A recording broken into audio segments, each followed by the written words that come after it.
sabia que o intestino é considerado o segundo cérebro do corpo humano? Raquel Awad, mais uma vez, obrigada pelo bate-papo, né? Eu que Obrigada por aceitar agradeço. estar aqui de novo com a gente. Bom, o intestino tem 500 mil de neurônios e mais de 30 neurotransmissores, diferente de qualquer órgão do nosso corpo, né? O intestino ele pode funcionar sozinho, sem que o cérebro tenha que comandar alguma ação. É isso mesmo, Raquel? É verdade, Mila. Nosso intestino é um órgão aí maravilhoso que a gente tem, na verdade, né? E é verdade, ele possui mesmo um sistema nervoso próprio, a gente chama até de sistema nervoso entérico, né? Que é quem comanda aí o intestino, e por ele ter esse sistema próprio, ele também é chamado de segundo cérebro. Além disso, ele também tem a mesma aí quantidade muito parecida, um pouquinho menos de células nervosas que o nosso sistema nervoso, que o nosso cérebro, por exemplo, ele só perde para ir, né? Então, ele é o órgão que mais tem células nervosas, tirando o nosso cérebro, o sistema nervoso, né? E ele também, Mila, tem uma quantidade enorme de neurotransmissores, né? Que a gente encontra aí no cérebro, a gente encontra também no nosso intestino. Então, apelidaram ele aí de segundo cérebro, né?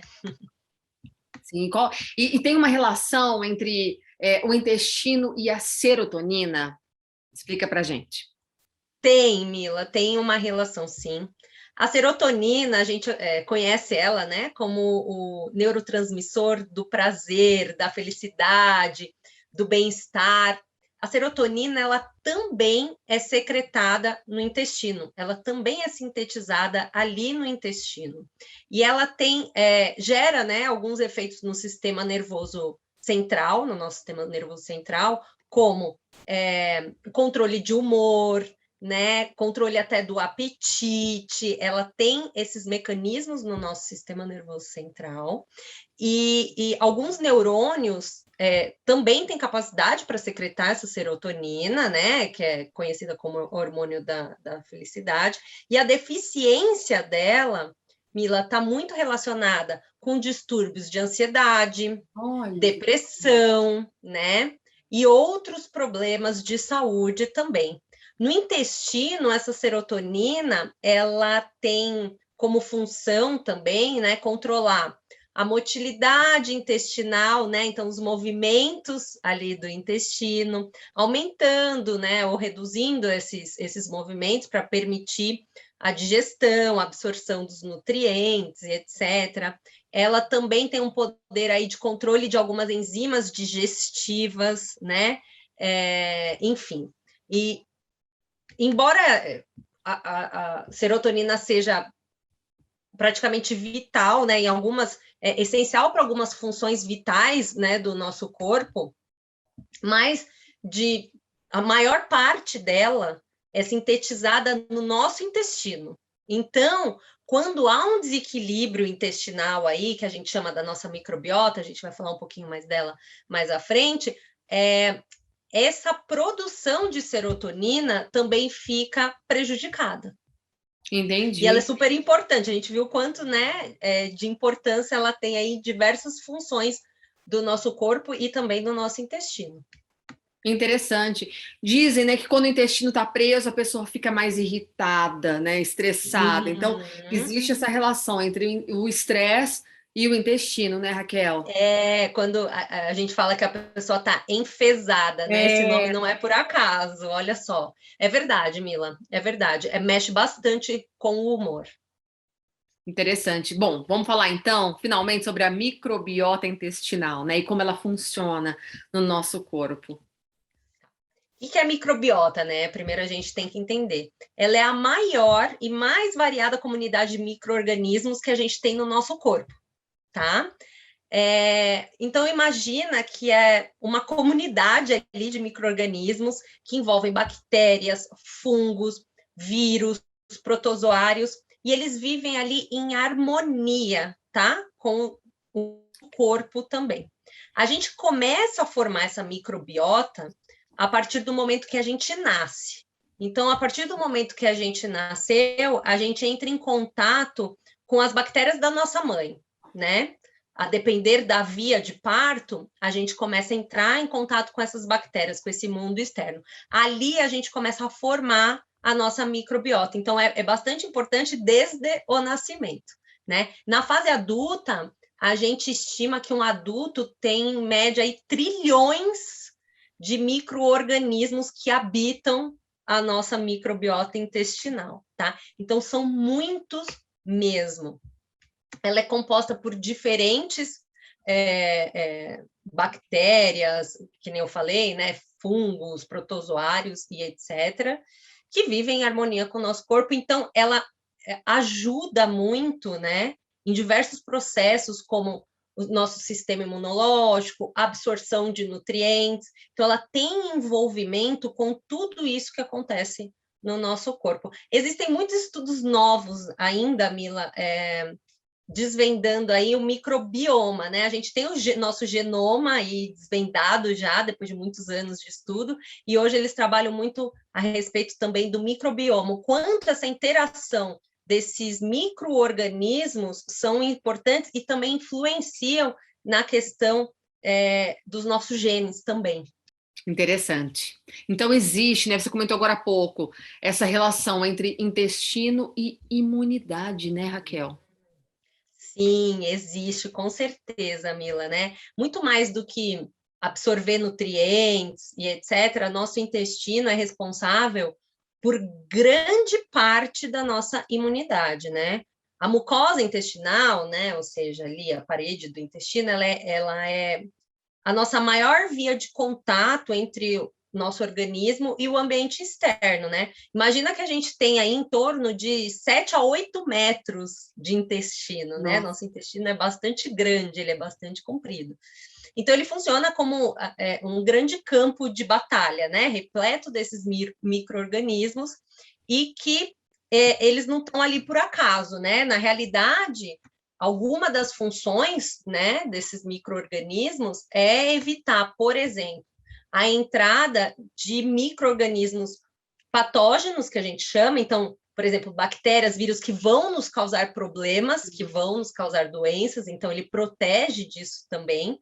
E qualquer desequilíbrio nos tipos, quantidade, diversidade da nossa microbiota saudável mesmo, pode afetar muito a nossa saúde e contribuir, Mila, para o desenvolvimento, por exemplo, de doenças de desordem inflamatórias, doenças autoimunes, tá? Alergias e etc. Então, sim, existe uma ligação entre saúde intestinal, microbiota e imunidade também. Interessante, Raquel. E existem os probióticos, né? Como que eles agem, como que a gente pode usar? Explica pra gente. Tá. Probiótico é interessante a gente falar, né? São as bactérias do bem, aquelas benéficas que residem no nosso intestino, tá? São aquelas boas, aquelas que a gente quer ter em maior quantidade para que exista um equilíbrio da nossa microbiota e para que a nossa saúde intestinal fique ok, tá? Uhum. Elas trazem benefícios, todos esses que a gente falou, no sistema imunológico, na absorção de nutrientes, etc. A gente pode fazer o uso desses probióticos, né? Tanto via alimentação, quanto via suplementação também, Mila. Então, é importante, a gente pode fazer o uso externo para que a gente consiga controlar melhor essa microbiota. Vale a pena, então, fazer Vale, suplementação? vale. Com certeza vale, Mila. De Quais são as... maneira, né, indicada, adequada, com certeza pode valer bastante a pena. Quais são as mudanças que as pessoas vão percebendo, por exemplo? Tá. Se essa pessoa tiver um desequilíbrio, né, dessa microbiota, então, por N motivos, tá? Essa microbiota pode desequilibrar. Ela vai começar a sentir, né, alguns sintomas gastrointestinais ou diminuição da imunidade, etc. Com o uso do probiótico mais associado a um estilo de vida saudável também, é claro, isso é super importante falar, essa pessoa começa a sentir melhora no sistema imunológico, nesse desconforto gastrointestinal, né, que pode estar prejudicando ela, em alergias, muitas vezes, tá? Na pele pode sentir melhora. Então, com o uso desses ou suplementos ou alimentos que são fontes de probióticos. Raquel, existem os probióticos e os prebióticos, né? Isso, sim. Os probióticos é isso que a gente já falou, são as bactérias do bem, né? E os prebióticos são alimentos ricos em determinados tipos de fibras que servem como alimento para os probióticos. Então, é importantíssimo consumir também os prebióticos, que podem ser consumidos via alimentação e via suplementação também, tá? Para alimentar essas bactérias do bem que estão no nosso intestino, e aí a gente favorece, né? Tanto a sobrevivência delas, quanto a proliferação delas. E quais seriam esses alimentos, Raquel? Prebióticos, probióticos, alimentos probióticos, a gente pode citar iogurte natural, aquela kombucha, alimentos fermentados, tipo chucrute, picles, tá? Esses alimentos são mais probióticos. E os suplementos que a gente tem. Os alimentos prebióticos são alimentos ricos em determinadas fibras, que pode ser aveia, a banana verde, lá, sabe aquela biomassa de banana verde que o pessoal fala muito? É um ótimo prebiótico, tá? É um ótimo alimento para essas nossas bactérias. Alho e cebola também é. Adoro. Eu também. As leguminosas, né? Então, feijões, grão de bico, lentilha, as raízes também são ótimas fontes de prebiótico, e a gente também encontra suplementação dessas fibras, tá? Quando bem indicada, também pode fazer bem. E o kefir? O kefir também é considerado um probiótico, tá? Ele é fermentado, tem as bactérias, né, ali que fazem a fermentação do kefir. Então, ele também é considerado um probiótico dessas bactérias do bem. Raquel, tem gente que é doceira, né? Eu, por exemplo, eu sou meio formiguinha. Consumir açúcar demais faz mal para o intestino? Ou não tem mal? Demais, então, esse demais sempre vai fazer mal, tudo, né, Para Mila? É o que tudo, eu para o falo. conjunto todo, né? Exato, excesso de tudo que desequilibra vai trazer algum prejuízo, né? E com açúcar não é diferente. O excesso de açúcar, sim, pode prejudicar. Aqui eu acho muito importante deixar claro, não é que é proibido comer açúcar, né? A gente gosta de um docinho, de vez em quando a gente vai comer. Dentro de um contexto de um consumo moderado, né? Não vai te trazer tantos prejuízos. Eu tenho um estilo de vida saudável, me alimento bem e eu gosto de comer um docinho todo dia depois do almoço, por exemplo. Às vezes, dentro desse contexto, não vai ter tanto prejuízo, mas o excesso de açúcares, farinha branca, né? Pode sim enfraquecer nossa microbiota, trazer prejuízos. Então, eles são bem pobres em fibras, pobres naqueles prebióticos, né? Então, pode causar aí uma constipação a longo prazo também.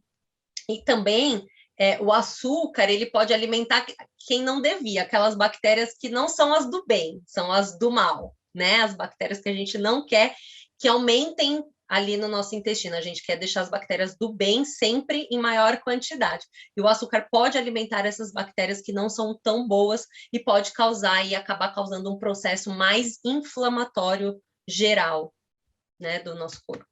Falando aí em processo inflamatório, é verdade que a dieta mediterrânea é anti-inflamatória? Sim, Mila, ela é um padrão alimentar, né? A dieta mediterrânea é um padrão alimentar com características, poderes mais anti-inflamatórios. Por quê?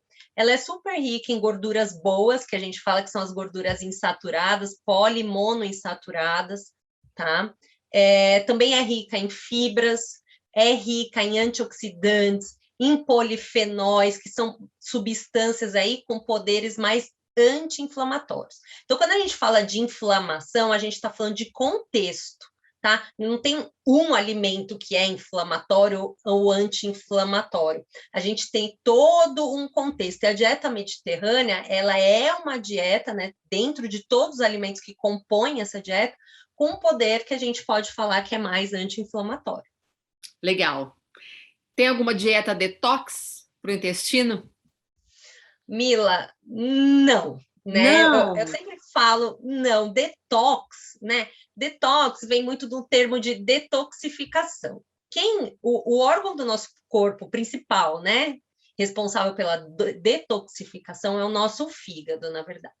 Se a gente tem um organismo funcionante, né? Saudável, a gente faz isso muito bem, né? Então, a gente não tem um alimento, uma dieta específica que seja detox, por exemplo, né? Que vá fazer esse processo. A gente tem que um padrão alimentar ali saudável já é suficiente para manter uma boa saúde intestinal e uma boa saúde no geral, fazendo com que todos os nossos sistemas funcionem de maneira adequada. Entendi.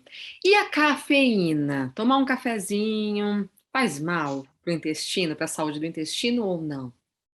Oh, Mila, não necessariamente, né? A cafeína, ela tem um poder laxante para algumas pessoas. Ela pode aumentar a motilidade intestinal de algumas pessoas. Mas o consumo moderado de cafeína não vai ser um grande problema. O que a gente fala de consumo moderado?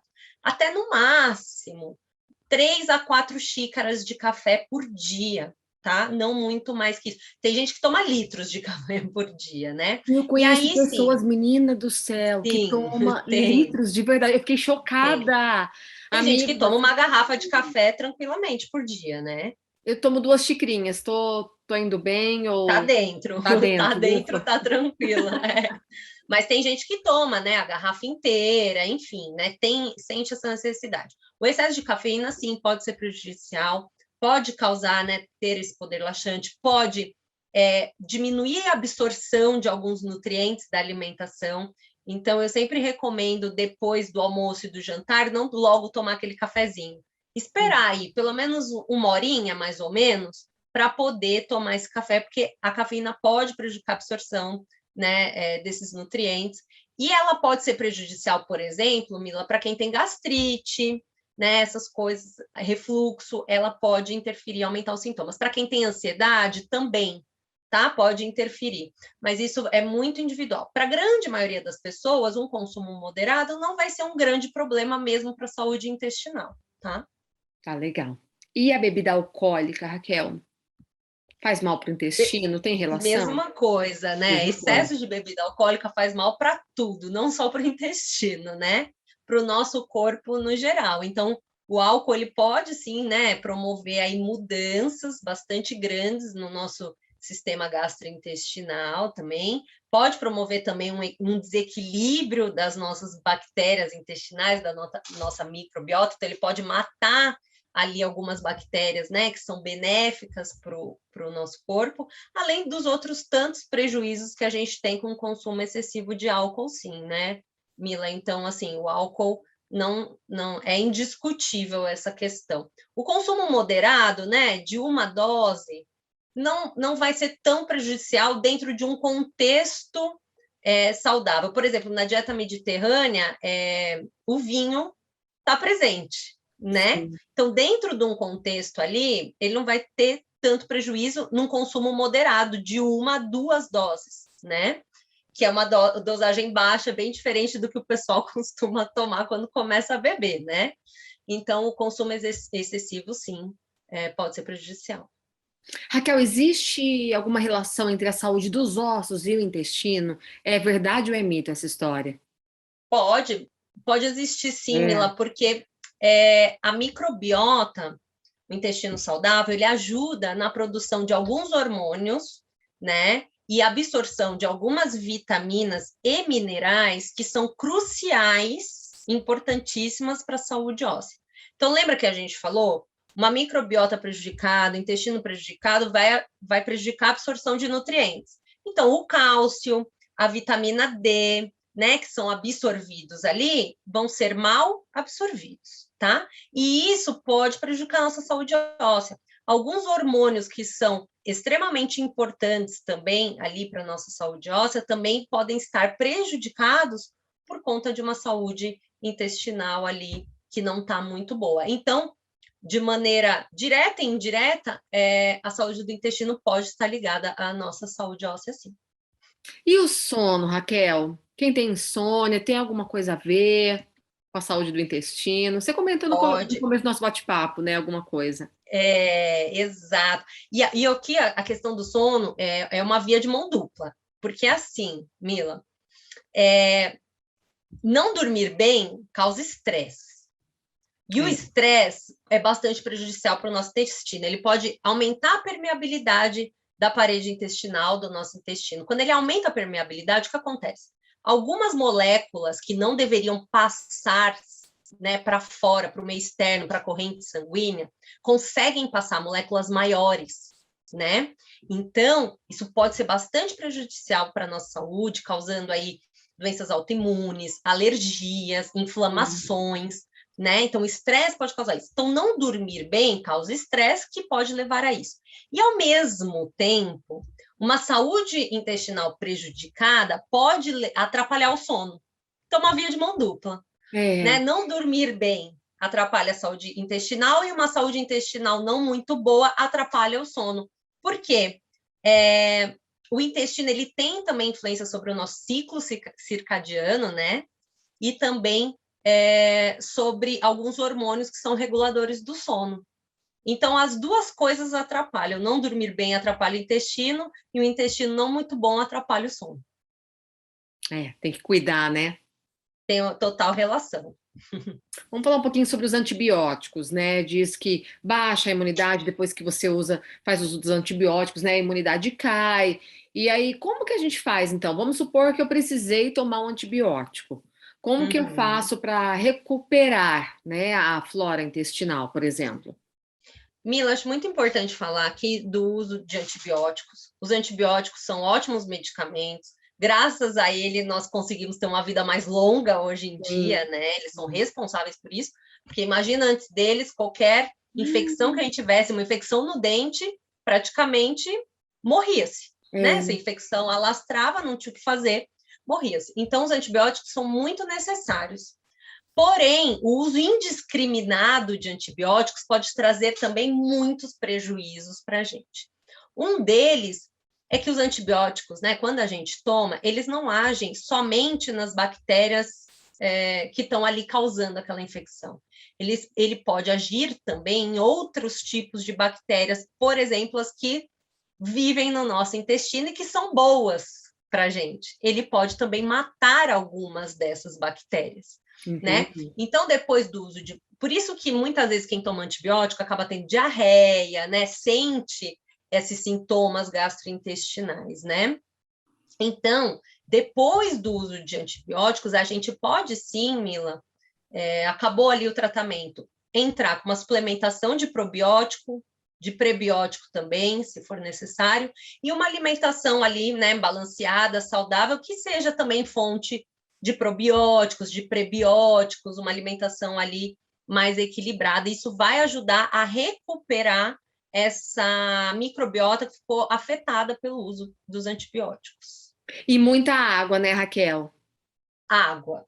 Gente, intestino não funciona sem água. Não funciona, Mila. O pessoal fala, mas eu tô comendo bastante fibra, né? Aproximadamente, que a gente indica 30 gramas de fibras por dia. Mas, mesmo assim, e aí vai ver, a pessoa toma um copinho de água por dia. Né? Se está consumindo fibra de maneira adequada e etc., e não está consumindo água, não adianta, o intestino não funciona, né? A água, ela é importante, ela ajuda na lubrificação da parede intestinal, na movimentação ali do bolo fecal, né? Na consistência mais macia das fezes, então ela vai ajudar em tudo isso, para que você tenha ali uma saúde intestinal preservada. Intestino sem água não funciona. É verdade. Água é vida, né? Para tudo, né, É Raquel? vida para tudo, gente. Tem que beber água. Legal falar, Mila. Muita gente pergunta, mas quanto de água eu tenho que beber, né? A gente preconiza aproximadamente, isso é uma média, claro, né? 35 ml por quilo de peso. Então, pega uma pessoa aí com 70 quilos, por exemplo, a gente faz 35 vezes 70 E esse resultado que der é a quantidade de ml por dia que a pessoa precisa consumir de água. Aproximada, claro, né? Então, se alguém tiver dúvida aí de quanto consumir de água, é só fazer a continha, ver quantos quilos pesa, vezes 35, e o número que aparecer ali é a quantidade em ml que a gente precisa beber de água. Eu já ouvi história, Raquel, de gente que reclamava que tinha intestino preso e tentou de tudo e não resolvia. Foi só começar a beber mais água. Mila, se eu te Funcionou. contar o quanto isso é comum no dia a dia do consultório, você não tem ideia. Que a pessoa chega lá, pelo amor de Deus, faz alguma coisa, ela quer um milagre. E a gente fala, é só você beber mais água, você não está bebendo água, vamos começar por aí. Olha a pessoa só. Parece que nem te leva tão a sério, porque é uma coisa tão simples, que ela fala, não é possível que seja só isso. Entendeu? Não pode ser que eu vim aqui na nutricionista para ela me falar só isso, mas às vezes é só isso. Que coisa. Isso é muito comum. Isso é muito comum. Meu Deus. Raquel, para a gente finalizar o bate-papo, que mais uma vez foi uma aula super gostosa que você deu aqui para a gente, que sinais que a gente deve prestar atenção, sabe? Olha, eu tô com algum probleminha no intestino, tem alguma coisa pegando, que sinais que a gente precisa ir estar alerta? Uma coisa que eu falo para todo mundo, gente, façam amizade e se familiarizem com o seu cocô, né? As pessoas, Mila, as pessoas têm um tabu ainda, né, com isso. Demais. E tem gente que vai ao banheiro e não olha, ela dá descarga e não vê, né? Mas é muito importante isso, tá? Para ver cor, consistência, aparência, tudo isso. A gente tem uma escala que a gente chama de escala de Bristol, que a gente mostra para os pacientes, né? Para eles falarem, o meu é assim, o meu é assado. Isso é muito importante. A gente vê como está a saúde intestinal por aí, pelo nosso cocô. Outra coisa é a gente prestar atenção em alguns sintomas, né? Como distensão, muita distensão abdominal, muitos gases, né? Isso também é um indicador de que o intestino pode não estar muito bem, né? Na presença desses sintomas, a gente precisa procurar uma ajuda, né, para ver o que está acontecendo de fato e ter o tratamento adequado, mas principalmente para a saúde intestinal, outra coisa, né? Ficar doente muitas vezes também pode ser o intestino prejudicado, né? Então, a gente prestar atenção no cocô, né? Tá muitos gases, muita distensão abdominal, tá ficando doente direto, enfim, a gente procurar aí uma ajuda para tratar isso daí. Tá legal, Raquel. Mais uma vez, obrigada, viu, pela participação. Um beijo, Eu que Raquel. agradeço, Mila. Um beijo Volta grande. sempre. Pode deixar. Beijo. Tchau, tchau. Beijo. Tchau.